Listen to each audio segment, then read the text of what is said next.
Bienvenue au programme vidéo de l'EBVP. Actes chapitre 9, versets 1 à 22 que nous lirons. Actes chapitre 9, verset 1 au verset 29, verset 22. Cependant, Saul, respirant encore la menace et le meurtre contre les disciples du Seigneur, se rendit chez le souverain sacrificateur et lui demanda des lettres pour les synagogues de Damas, afin que, s'il trouvait des partisans de la nouvelle doctrine, hommes ou femmes, il les amenât liés à Jérusalem. Comme il était en chemin et qu'il approchait de Damas, tout à coup, une lumière venant du ciel resplendit autour de lui. Il tomba par terre. Il entendit une voix qui lui disait « Saul, Saul, pourquoi me persécutes-tu » Il répondit « Qui es-tu, Seigneur » Et le Seigneur lui dit « Je suis Jésus que tu persécutes. Il te serait dur de regimber contre les aiguillons. » Tremblant et saisi d'effroi, il dit « Seigneur, que veux-tu que je fasse » Alors pour ceux qui connaissent Paul, c'est bien Paul, il veut toujours faire quelque chose. Ouais. Que veux-tu que je fasse? Quand je me suis converti, moi, au Seigneur, je n'ai pas pensé à « que veux-tu que je fasse ?» J'étais juste content d'être sauvé. Vous voyez? Et lui, il demande « que veux-tu que je fasse ?» On voit déjà la personnalité. Alors il lui dit donc « que veux-tu que je fasse ?» Et le Seigneur lui dit « Lève-toi, entre dans la ville, et on te dira ce que tu dois faire. » Verset 7. Les hommes qui l'accompagnaient demeurèrent stupéfaits. Ils entendaient bien la voix, mais ils ne voyaient personne. Saul se releva de terre, et, quoique ses yeux fussent ouverts, il ne voyait rien. On le prit par la main, et on le conduisit à Damas. Il resta 3 jours sans voir, et il ne mangea ni ne but. Or, il y avait à Damas un disciple nommé Ananias. Le Seigneur lui dit dans une vision, Ananias, il répondit, « Me voici, Seigneur. » Verset 11, et le Seigneur lui dit, « Lève-toi, va dans la rue qu'on appelle la droite, et cherche dans la maison de Judas un nommé Saul de Tarse. » Car il prit, et il a vu en vision un homme du nom d'Ananias qui entrait et qui lui imposait les mains afin qu'il recouvrât la vue. Ananias répond, « Seigneur, j'ai appris de plusieurs personnes tous les maux que cet homme a fait à tes saints dans Jérusalem. Et il y a ici des pouvoirs de la part des principaux sacrificateurs pour lier ceux qui invoquent ton nom. » Mais le Seigneur lui dit, « Va, car cet homme est un instrument que j'ai choisi pour porter mon nom devant les nations, devant les rois et devant les fils d'Israël. Et je lui montrerai tout ce qu'il doit souffrir pour mon nom. » Ananias sortit, et lorsqu'il fut arrivé dans la maison, il imposa les mains à Saul en disant, « Saul, mon frère, le Seigneur Jésus qui t'est apparu sur le chemin par lequel tu venais, m'a envoyé pour que tu recouvres la vue et que tu sois rempli du Saint-Esprit. » Au même instant, il tomba de ses yeux comme des écailles, et il recouvra la vue. Il se leva et fut baptisé. Et après qu'il eut pris de la nourriture, les forces lui revinrent. Saul resta quelques jours avec les disciples qui étaient à Damas. Et aussitôt, il prêcha dans les synagogues que Jésus est le Fils de Dieu. Tous ceux qui l'entendaient étaient dans l'étonnement et disaient, « N'est-ce pas celui qui persécutait à Jérusalem ceux qui invoquent ce nom? Et n'est-il pas venu ici pour les amener liés devant les principaux sacrificateurs ?» Cependant, Saul se fortifiait de plus en plus, et il confondait les Juifs qui habitaient Damas, démontrant que Jésus est le Christ. Alors, c'est un texte qui est très connu de tous les chrétiens. Mon objectif ce matin, ce n'est pas d'expliquer ce texte, mais de voir le message que Dieu veut nous transmettre.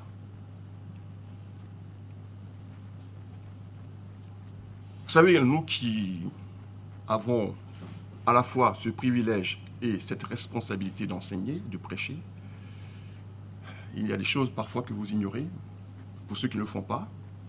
c'est que le plus important pour nous, c'est de savoir ce que nous devons apporter comme message au peuple de Dieu. Et donc, pour cela, nous prions, nous demandons à Dieu, Seigneur, guide-nous, parce que s'il suffisait simplement d'ouvrir la Bible et enseigner, on le fait, et tous les chrétiens peuvent le faire. Mais quel message veux-tu que j'apporte ce matin à ton peuple? C'est cela qui est important pour nous, et c'est ce qui est important pour vous et moi. Que veux-tu que j'apporte à ton peuple, Seigneur? Guide-moi. Alors, je crois que le Seigneur m'a demandé ce matin d'apporter ce message concernant 2 personnes dans ce texte. Bien sûr que vous avez remarqué. 2 personnes. 2 hommes, 2 rendez-vous. C'est une histoire de rendez-vous.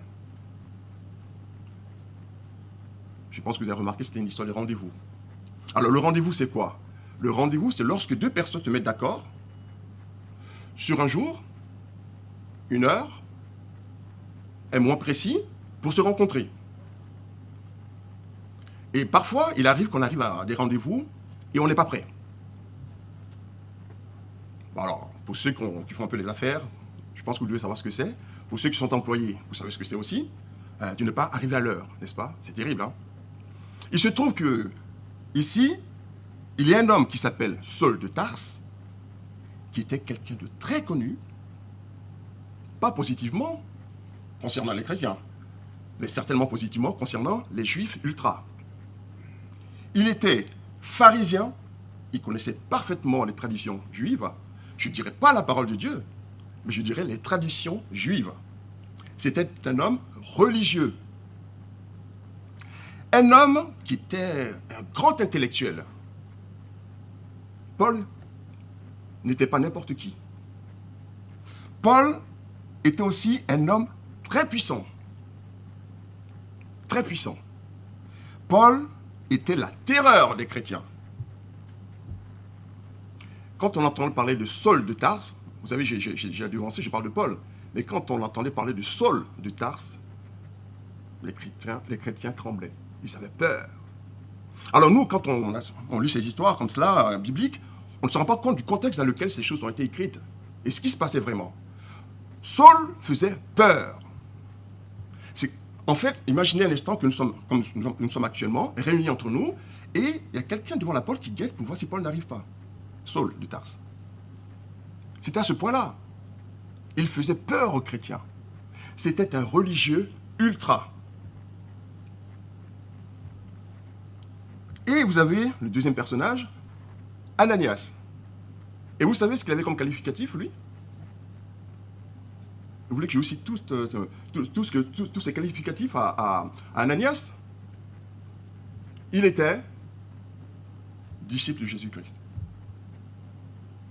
Vous imaginez un peu? Il était un disciple de Jésus-Christ. Inconnu.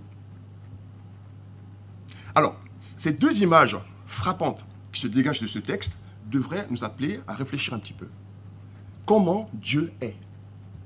Nous avons quelqu'un qui était très puissant, quelqu'un que tout le monde craignait, quelqu'un humainement de qualité, qui avait une connaissance incroyable, Paul. Cet homme qui avait une personnalité connue, qui était un homme puissant, qui était la terreur des chrétiens, et vous avez à côté Ananias, qui était un disciple de Jésus-Christ. Et ces 2 personnes avaient rendez-vous avec Dieu. Bon, il y a un, ça s'est très mal passé. On le sait tous. Ou peut-être bien passé. C'est selon. C'est Paul, ou plutôt Saul de Tarse, qui partait persécuter les chrétiens. Il était en chemin. Et le Seigneur l'arrête net, d'une manière extraordinaire. On parle du Saul de Tarse, celui dont tout le monde avait peur. Et vous imaginez qu'il ne partait pas tout seul. Il avait une compagnie avec lui. Il avait des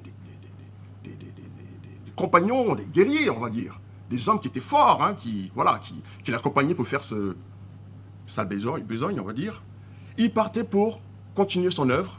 Mais vous savez, ce qui était assez particulier avec Paul, avec Saul encore, qui n'était pas encore Paul, c'est que Saul de Tarse, quand il était jeune, était témoin de quelque chose. Il a été témoin du meurtre d'Étienne. Alors, Étienne, c'était qui? Étienne, c'était un chrétien qui aimait le Seigneur et qui avait cette capacité à confondre ce que Paul va faire après. C'est extraordinaire, hein? Il avait cette capacité à confondre les Juifs lorsqu'il discutait avec eux, lorsqu'il débattait avec eux. Et un jour, Étienne se met donc à parler de Jésus-Christ. Et là, les Juifs n'en pouvaient plus, les Juifs ultra, n'est-ce pas? Les religieux. Ils n'en pouvaient plus. Et là, ils ont décidé de lapider Étienne. Et Saul était un jeune homme. Il a vu ce qui s'est passé. Et vous savez ce qui s'est passé dans sa tête à ce moment-là? Et si je me convertissais à Jésus-Christ? C'est ce qu'il s'est dit? Non. Il a vu cette scène, il s'est dit, ah, quel métier, j'aimerais bien maintenant, moi, m'occuper de ça. C'est-à-dire persécuter les chrétiens, tiens. J'aimerais les lier, les attacher. J'ai l'impression que c'était un beau boulot, ça. C'est quelque chose d'extraordinaire. Voilà ce qui s'est passé dans sa tête à ce moment-là. Alors, ce qui est important à savoir, c'est que Dieu, et quand on regarde, on voit que Dieu lui a laissé la possibilité de se rendre compte que Jésus-Christ était vraiment celui que Dieu a envoyé. Cette rencontre avec Jésus sur le chemin de Damas, c'était pas, c'était pas la première fois que, on va dire que Dieu, pas l'interpellé, mais que Dieu s'est intéressé à Saul de Tarse. Mais cette fois, il va falloir que Saul arrête ce qu'il fait. Et Dieu l'a stoppé net. Et Dieu lui a dit que c'est moi que tu persécutes. Ce n'est pas les chrétiens, mais c'est Jésus. Ce nom que tu ne veux pas entendre, c'est celui-là que tu entends maintenant. Et Saul perd la vue à ce moment-là. L'histoire, une histoire de rendez-vous. Frères et sœurs, ne ratons pas les rendez-vous stratégiques qui sont parsemés dans notre vie chrétienne. Il y a des rendez-vous. Le chrétien a une vie parsemée de rendez-vous. Ce matin, nous avons rendez-vous avec le Seigneur. Nous sommes tous là, nous avons chanté, nous avons loué le Seigneur. C'est un rendez-vous tous les dimanches. Il y a des rendez-vous stratégiques. Ananias était dans un rendez-vous stratégique. Et nous allons voir cela ce matin. Comment se préparer à ces rendez-vous stratégiques? Voilà le message que nous allons voir ce matin. Nous devons faire très attention à ne pas rater ces rendez-vous stratégiques. Quand on parle de stratégie, on parle d'un plan. Dieu a un plan. Et Dieu veut nous utiliser chacun pour entrer dans ce plan-là. Et ce qui est formidable, c'est que Dieu utilise qui? Aucun des apôtres connus. On ne parle pas de Jean, ni de Matthieu, ni de Luc. On nous parle de quelqu'un qu'on ne connaît pas. On ne connaît pas Ananias, on ne sait pas qui c'est. Mais Dieu le connaissait. Voyez? Donc, on peut s'inspirer donc de la vie d'Ananias pour se préparer à ces rendez-vous stratégiques, voir ce que Dieu a vu dans cet homme pour nous montrer à nous comment se préparer à ne pas rater ces rendez-vous stratégiques qui sont dans la vie chrétienne. Le premier point que j'ai trouvé, c'est que Ananias, au verset 10, Ananias était disponible et disposé. Regardez, au verset 10. Or, il y avait à Damas un disciple nommé Ananias. Le Seigneur lui dit dans une vision, Ananias. Et il répondit, me voici, Seigneur. Me voici, Seigneur. Me voici, je suis disponible. Seigneur, je suis disposé. Vous voyez? On peut être disponible parfois, libre. Mais parfois, on n'est pas toujours disposé à faire. Cet homme était disposé, il était prêt. Et la conversation, quand Dieu l'interpelle, on a l'impression que Ananias avait l'habitude. On a l'impression de quelqu'un qui n'est pas étonné de ce qui lui arrive. Vous imaginez que moi, quelque chose comme ça m'arrive, je vous assure que je ne pense pas être très tranquille vraiment. Et j'aurais même juste à me poser la question de savoir si c'était vraiment Dieu qui m'a parlé. Mais là, la réaction d'Ananias, on voit que c'est quelqu'un qui était habitué à être interpellé par Dieu. Ce rendez-vous-là, Ananias était prêt. Ananias réagit comme quelqu'un qui connaît Dieu et qui a l'habitude de répondre et de voir l'intervention de Dieu dans sa vie. Il était disponible et disposé. Alors, la question qu'on peut se poser, c'est est-ce que moi, je suis disponible? Est-ce que moi, je suis disposé à servir Dieu? Est-ce que je suis prêt? Parce que là, il ne s'agit pas de quelqu'un d'incroyable. Hein? C'est monsieur tout le monde, selon les hommes, mais si précieux dans les yeux de Dieu, aux yeux de Dieu. Ananias, un inconnu, mais un disciple de Jésus-Christ. Est-ce que moi, je suis disponible et disposé à servir Dieu? Ça, c'est la première question que je dois me poser. Suis-je disponible? Ensuite, verset 11, regardez. Et le Seigneur lui dit, lève-toi, va dans la rue qu'on appelle la droite, et cherche dans la maison de Judas un nommé Saul de Tarse. Ananias était disponible et disposé à servir, mais en plus, il était obéissant. Alors, c'est des choses, vous savez, quand on va à l'école du dimanche, les enfants apprennent cela. Il faut être obéissant, vous voyez. Il faut être obéissant, on leur enseigne cela. Mais c'est capital. L'obéissance est capitale quand on est croyant. Il se trouve qu'ici, il s'agit d'un disciple. Le disciple, ce n'est pas simplement un simple croyant, je veux dire. Bien que être un simple croyant ne veut rien dire, parce qu'on est croyant, on ne l'est pas. Mais le disciple, c'est quelqu'un qui apprend du maître, écoute le maître, et imite le maître. Parce que le « me voici », c'est exactement ce que Jésus a dit, n'est-ce pas? Lorsqu'il devait aller sur le chemin de la croix, c'est aussi ce qu'a dit Samuel dans l'Ancien Testament, n'est-ce pas? Ésaïe et bien d'autres avant lui. « Me voici, Seigneur ». Et donc, Ananias était obéissant. Obéissant, il suivait les instructions de Dieu. Quand je regarde cette scène, j'ai l'impression de voir un foyer avec un papa et ses enfants, et le papa qui interpelle son fils ou sa fille, qui l'appelle, et le fils répond et il écoute les instructions. J'ai l'impression de voir un foyer. Alors, Ananias écoutait les instructions de Dieu. Mais souvent, l'erreur que nous faisons, frères et sœurs, est-ce que ce n'est pas parfois nous qui commettons l'erreur de demander à Dieu de nous écouter plus tôt? Parfois, certaines prières, ou certains témoignages, où c'est nous qui demandons à Dieu d'écouter.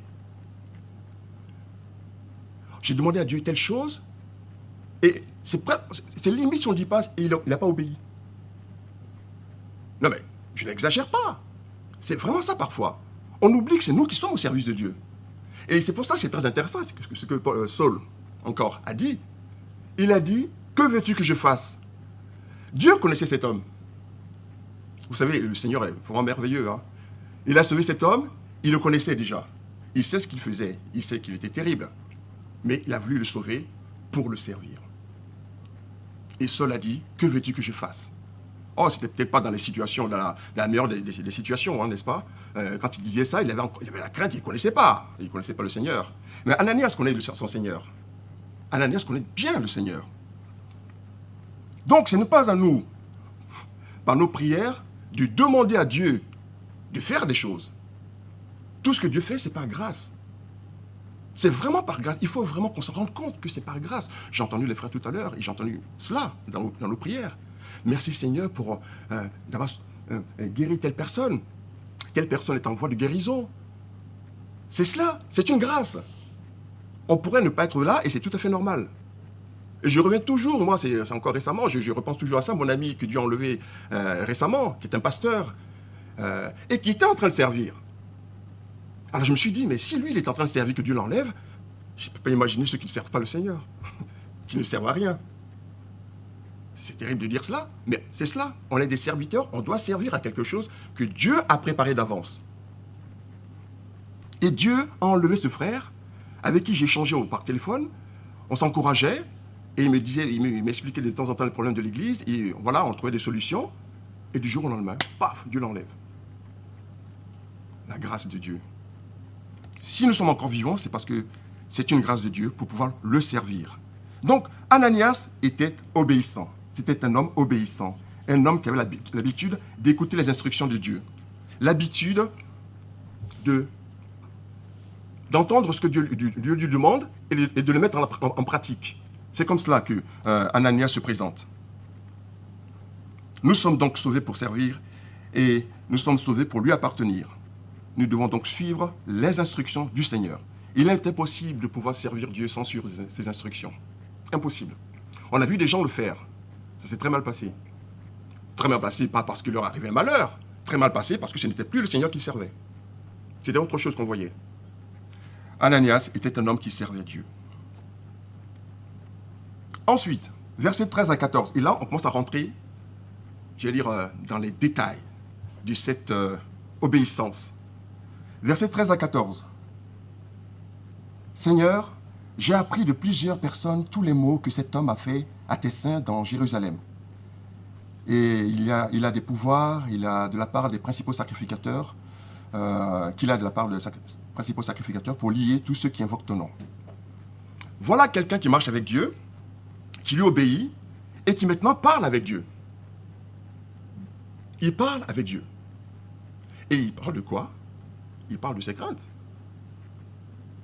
Mais frères et sœurs, il n'y a pas de honte à dire à Dieu qu'on a peur de telle ou telle chose. Hein. Quand vous avez une mission à faire, vous priez le Seigneur, Seigneur, je dois aller dans tel endroit pour faire telle chose.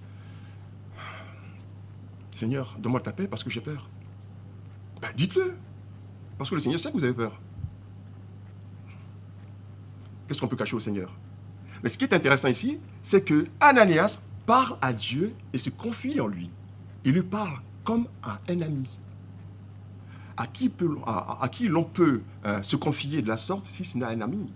C'est aux amis qu'on avoue qu'on a peur de certaines choses et que, voilà, parce qu'on sait que cet ami nous aime et qu'on l'aime en retour. Donc on échange.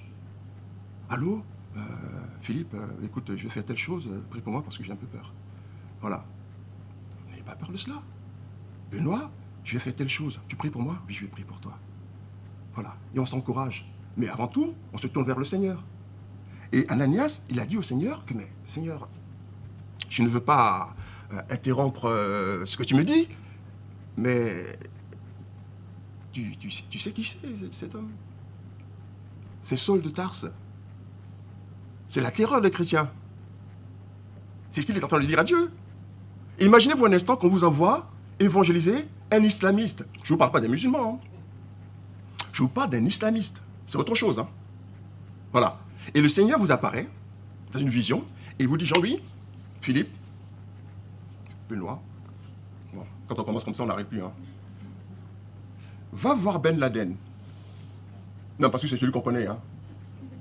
Tu vas voir Ben Laden et tu lui diras ça de ma part. Non, mais imaginez-vous, c'est ça. C'était pas une chose simple. Et là, Ananias dit au Seigneur, non, il sait très bien que le Seigneur le sait, mais il s'est dit, mais le Seigneur, c'est à moi que tu parles, c'est Ananias, je suis un petit bonhomme, je ne peux pas aller parler à Ben Laden. C'est effrayant. C'est cela, hein. Quand vous avez une mission à faire, quand vous avez des choses à faire, demandez au Seigneur d'être avec vous. Priez et dites-lui les choses. Avouez-le, dites-le, parce qu'il voit notre cœur. Alors certains me diront, alors s'il voit notre cœur, pour le dire. Dites-le lui. Confiez-vous. On se confie dans le Seigneur. Et Ananias l'a fait.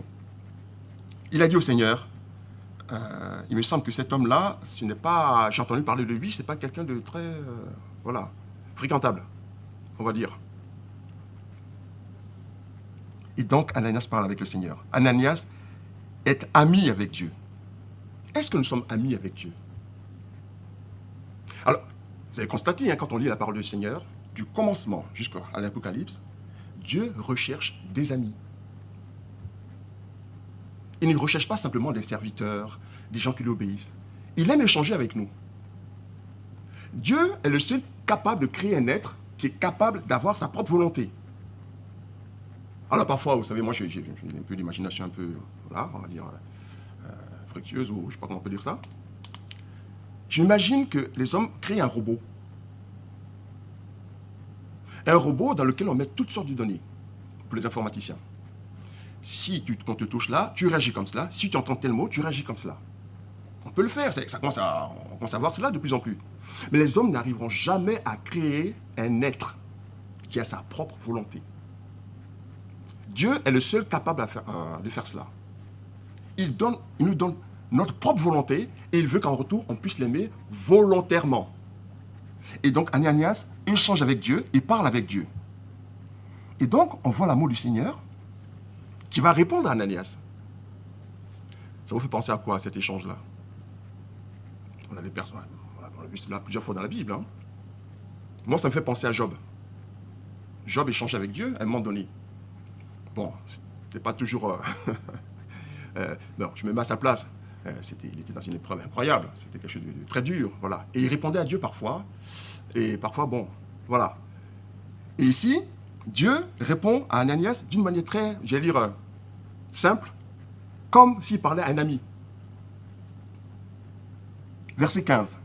Mais le Seigneur lui dit, va, car cet homme est un instrument que j'ai choisi pour porter mon nom devant les nations, devant les rois et devant les fils d'Israël. Et je lui montrerai tout ce qu'il doit souffrir pour mon nom. Dieu se confie aussi à Ananias. Il lui parle. Et dans sa réponse, et il n'y a que le Seigneur pour faire cela, il apporte tout en même temps. Il y a l'instruction et il y a l'encouragement. Ananias, t'inquiète pas. Tu me connais. Tu sais que jusqu'à présent, on a marché ensemble et tu sais ce que j'ai fait de ta vie. Je te dis, vas-y, cet homme-là, je l'ai choisi. Vous pouvez imaginer un instant, très rapidement, que Ananias, tout d'un coup, n'a plus peur. On est d'accord? Il n'a plus peur, parce que Dieu lui dit qui est cet homme, et il lui dit ce qu'il va devenir.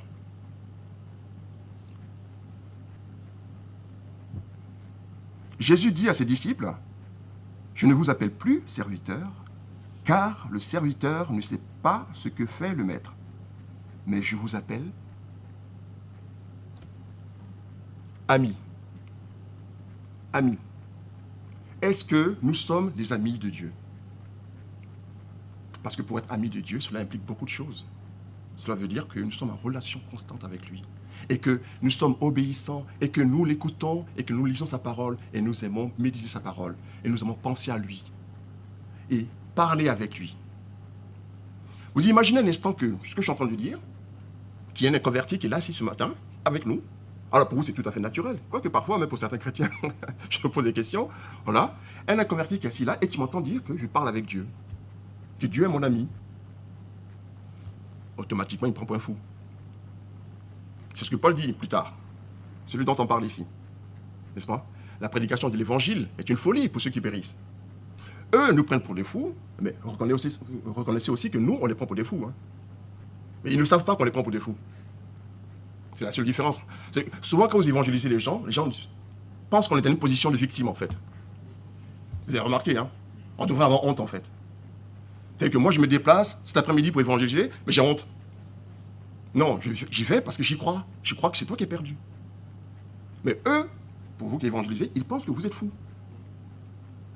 Sauf pour ceux que Dieu appelle. Et comme on ne le sait pas, si on le savait d'avance, hein, comme Ananias, hein, Dieu lui dit, il part, hein, parce qu'il sait, Dieu lui a dit. Mais nous, on ne le sait pas. C'est ça la foi, les frères. C'est la foi. Et merci beaucoup pour ce que vous faites. Hein. Évangéliser, c'est formidable. Toute l'Église travaille. Il y a ceux qui y vont, il y a ceux qui le font dans le travail, et j'ai des témoignages, donc je sais ce qui se passe, c'est formidable. L'Église travaille. Mais est-ce que nous sommes amis avec Dieu? Est-ce que nous sommes les amis de Dieu? Est-ce que Dieu parle avec nous de cette façon-là? Pas par la vision, forcément, mais au travers de sa parole. Et aussi par la prière.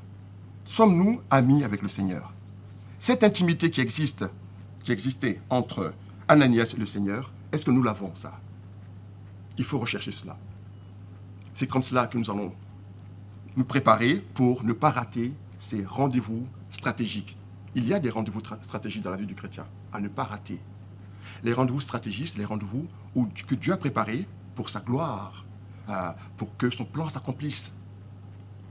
Et ça peut être tout, n'est-ce pas? Ce n'est pas forcément que de l'évangélisation, d'ailleurs. Ça peut être autre chose, n'est-ce pas?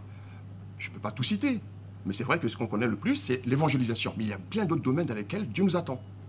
Mais pour que nous soyons au rendez-vous, il faut que nous soyons des chrétiens obéissants, des chrétiens disponibles, des chrétiens amis avec Dieu. Amis, soyons des amis de Dieu.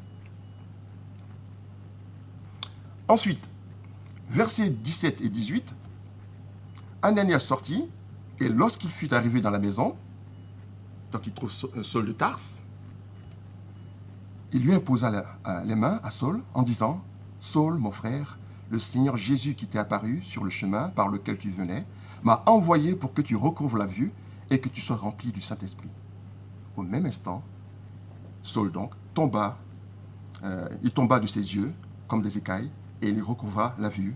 Il se leva et fut baptisé.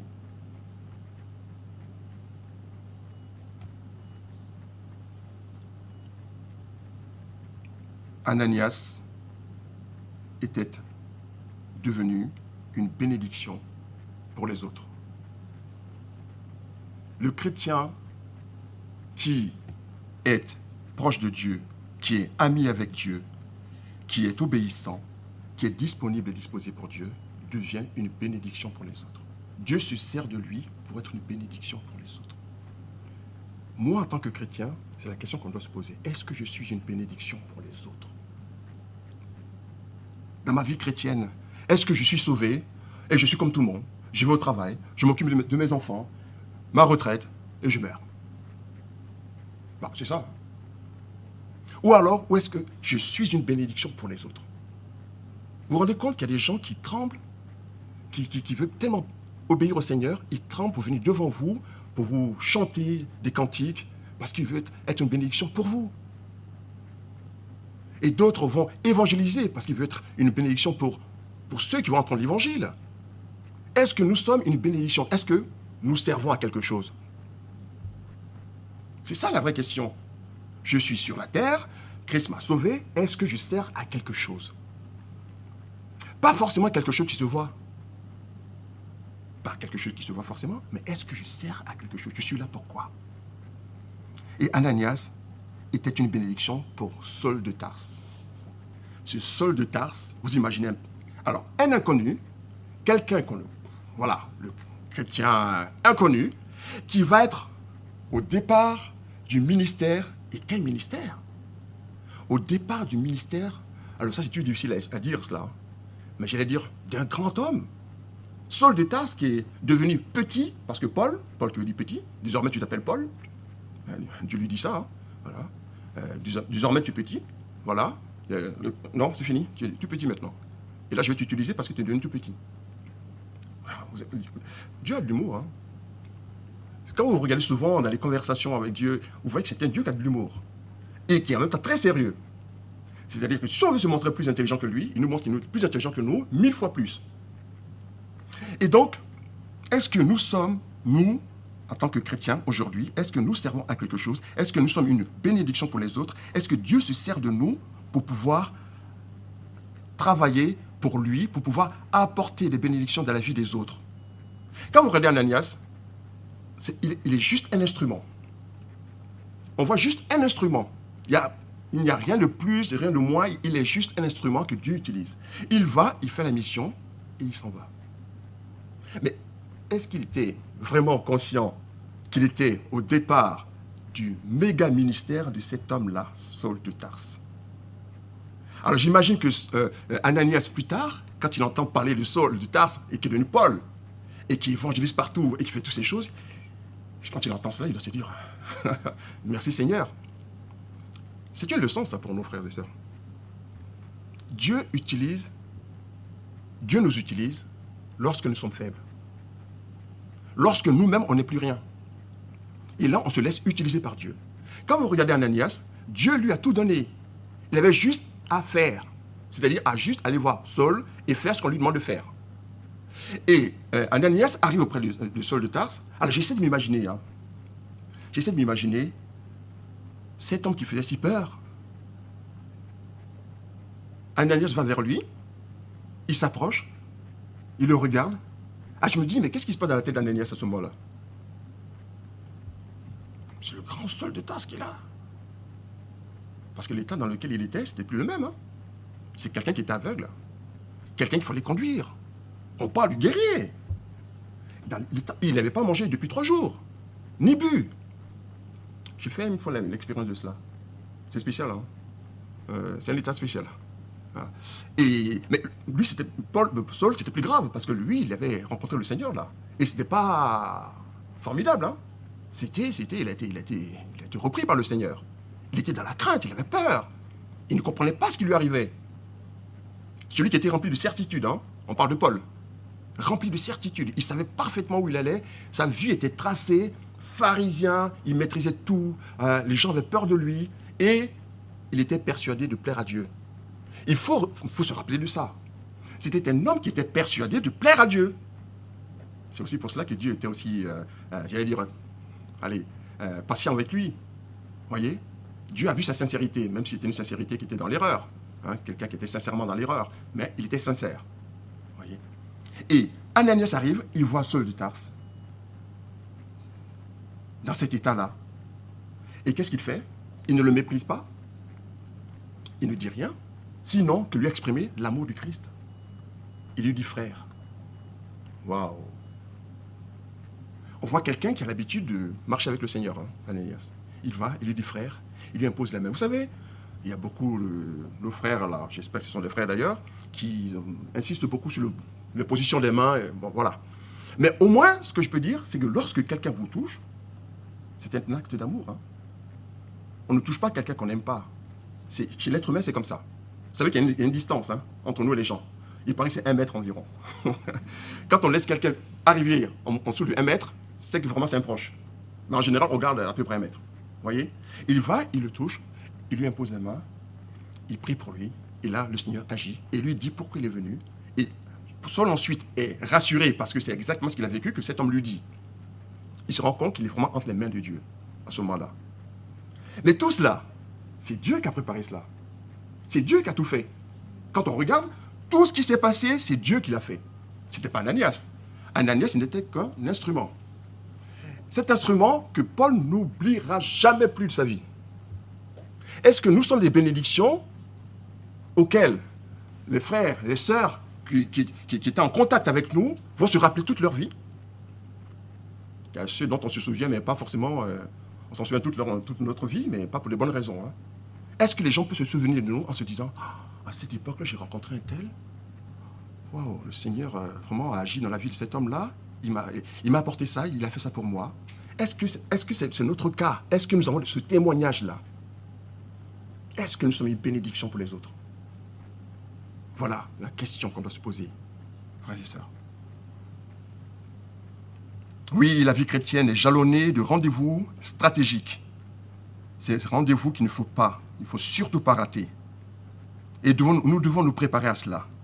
Et nous avons vu que pour se préparer à cela, eh bien, il faut être disponible et disposé à servir le Seigneur. Il faut être obéissant à Dieu. Obéir. Quand on a obéi à Dieu et qu'on a fait ce que Dieu nous demande, pour ceux qui l'ont déjà vécu, est-ce que vous voyez un peu la bénédiction qu'il y a? Ce bonheur qu'il y a d'avoir obéi, d'avoir écouté le Seigneur et de l'avoir fait. Et quand on n'a pas fait, on se sent très mal.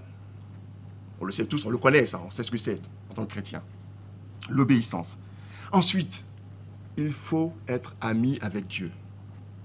Ça dépasse le cadre du « je suis croyant ». C'est le disciple. Il est proche de Dieu, il est près de Dieu. Il écoute le Seigneur. Il parle avec Dieu. Il parle avec Dieu. Et je sais que c'est le cas pour tout le monde. Vous prenez le volant, vous roulez et vous pensez au Seigneur. Je sais que c'est le cas pour tout le monde. Vous montez dans le train, le bus et vous pensez au Seigneur. Durant la semaine, pour préparer ce culte, et moi j'aime bien penser à ce genre de choses, j'essaie de voir chacune des personnes qui va intervenir, vous voyez, chaque personne qui va intervenir dans le culte, et je me dis, je suis sûr qu'à cette heure-ci, Philippe est en train de penser à ça. Benoît est en train de penser à ça. Parce que moi-même, je suis en train de penser à ça. Vous voyez? Jean-Alain, le pasteur Jean-Alain pense à ça. Au culte, comment préparer ceci? Et tout cela pour la gloire de Dieu. Vous voyez comme c'est formidable? Et je me dis que le Seigneur nous regarde et il voit tous ces gens qui se préparent pour son culte. Mais moi, en tant qu'être humain, simple être humain, je trouve ça tellement beau, alors j'essaie d'imaginer le Seigneur. Et il n'y a pas que nous. Des millions de personnes sur cette terre préparent cette journée du culte, ce rendez-vous-là. Mais il y a d'autres rendez-vous qui sont propres à chacun, à notre personnalité, à notre parcours avec le Seigneur. Le Seigneur nous utilise particulièrement, spécialement. Ce que Dieu va demander à Benoît, il ne le demandera pas forcément à Philippe. Et pas forcément à Jean-Louis, ni au pasteur Jean-Alain. Chacun a une mission que Dieu a préparée. Et pour cela, il faut être attentif. Il faut être le disciple. Il faut être celui qui marche avec Dieu, qui est ami avec Dieu, qui est disposé à le servir. Nous sommes des chrétiens, nous ne sommes pas des religieux. Nous ne sommes pas des religieux. Et combien de personnes sont entrées dans les églises bibliques, de ceux qui sont réellement sauvés, et ont dit, je suis rentré là, et c'est pas comme ailleurs. Ça ne veut pas dire que nous sommes des gens saints, parfaitement saints. Nous sommes saints par nos statuts, nous sommes sauvés, nous sommes saints. Oui, mais on a encore des défauts. Mais vous regardez, est-ce que vous pouvez imaginer un instant que Ananias n'ait pas les défauts? Ananias était un être humain. Hein? Et on regarde ce texte et on voit que Dieu ne fait même pas allusion à cela. Non pas parce que Dieu accepte le péché, mais Dieu regarde surtout certains critères, certaines choses que sur lesquelles nous devons mettre de l'importance. Nous devons être disposés et disponibles. Nous devons être amis avec Dieu. Soyons amis avec Dieu. Échangeons avec lui, parlons avec lui, comme un enfant et son père. Voyez? Et c'est exactement ce qu'on voit chez Ananias. Et ensuite, il faut être une bénédiction pour les autres. Soyons une bénédiction dans la vie des autres. Moi, j'aime beaucoup cette église. J'ai vu des choses extraordinaires, des gens qui aiment le Seigneur, et c'est très encourageant. C'est très encourageant. On s'encourage mutuellement. Tout cela pour plaire à notre Seigneur. Nous sommes juste là pour ça. Il nous connaît particulièrement. Alors, soyez encouragés, soyez édifiés. N'oublions pas que notre Seigneur nous aime et que quand il nous demande de le servir, c'est toujours par amour. Dieu n'a pas besoin d'esclaves. Dieu n'a même pas besoin de serviteurs. Vous savez le nombre d'anges qui le servent déjà? Des anges. Et eux, ils ne pêchent pas. Hein. Ils n'ont pas droit à l'erreur. Ils n'ont pas droit à l'erreur. Mais nous, vous voyez, Dieu nous appelle ses amis, alors que, bon, nous voyons bien qu'on n'est pas formidable. Hein. On le voit bien, n'est-ce pas? Alors, soyons encouragés, que le Seigneur nous encourage, durant cette semaine, durant toute notre vie, à pouvoir être des amis de Dieu.